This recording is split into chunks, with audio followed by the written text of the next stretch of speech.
মজার ব্যাপার হচ্ছে আপনি যখন একটা টেক্সট টাইপ করবেন, এখানে জাস্ট ক্লিক করার পর টাইপ করলেন যে এখানে জাস্ট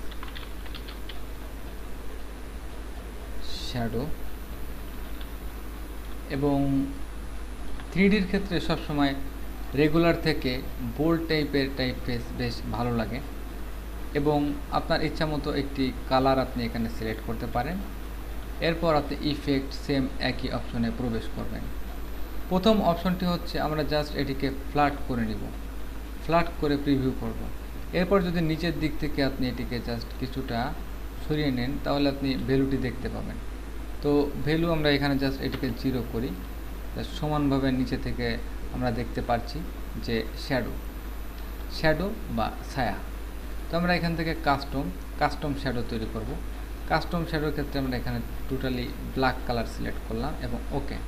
আমরা দেখতে পাচ্ছি আমাদের ব্ল্যাক শ্যাডো। তো আমরা যদি এখানে গ্রে টাইপের কোনো শ্যাডো দিতে চাই, তাহলে আমরা এখানে গ্রে টাইপের শ্যাডো দিতে পারবো। তবে শ্যাডোর রং সবসময় ব্ল্যাক বেটার।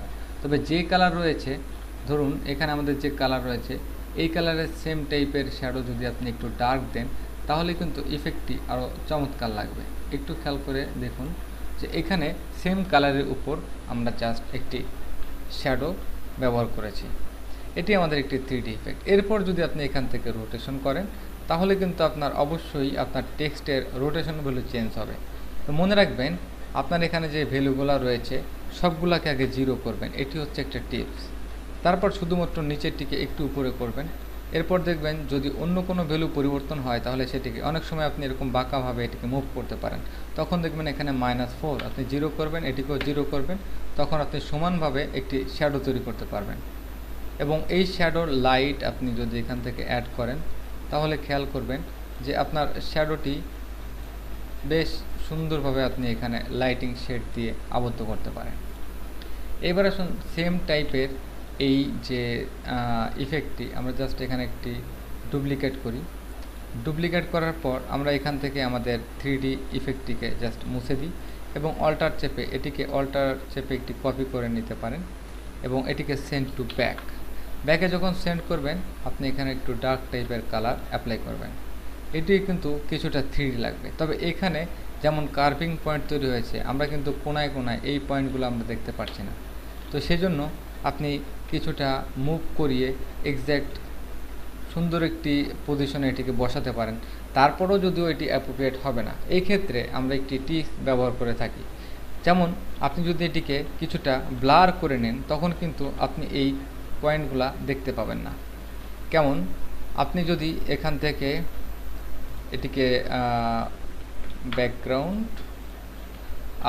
ব্যাকগ্রাউন্ড যে শ্যাডোটি রয়েছে এটিকে সিলেক্ট করলেন, ইফেক্ট, এখান থেকে ব্লার এবং ক্লাস অ্যান্ড ব্লার এবং প্রিভিউ দিলেন। প্রিভিউ দেওয়ার পর খুব লিটল অ্যামাউন্টের একটু ব্লার আপনি এখানে ইউজ করলেন এবং এই ব্লারটি যাতে আপনার এই শ্যাডোটি সুন্দরভাবে ম্যাচিং করে এমন কোনো ভ্যালু আপনি প্রেস করলে, তাহলে কর্নারগুলো এতটা বেশি আপনি বুঝতে পারবেন না, কারণ এটি জাস্ট একটি শ্যাডোর মতোই লাগবে। তখন আপনি ইচ্ছামতো কোনো একটি স্থানে জাস্ট মুভ করে নিলেই তারপর এটি একটি 3D ভাব থাকবে। এরপর অনেকে হয়তো এক্সট্রা ইফেক্ট এখানে ইউজ করে, যেমন স্টক।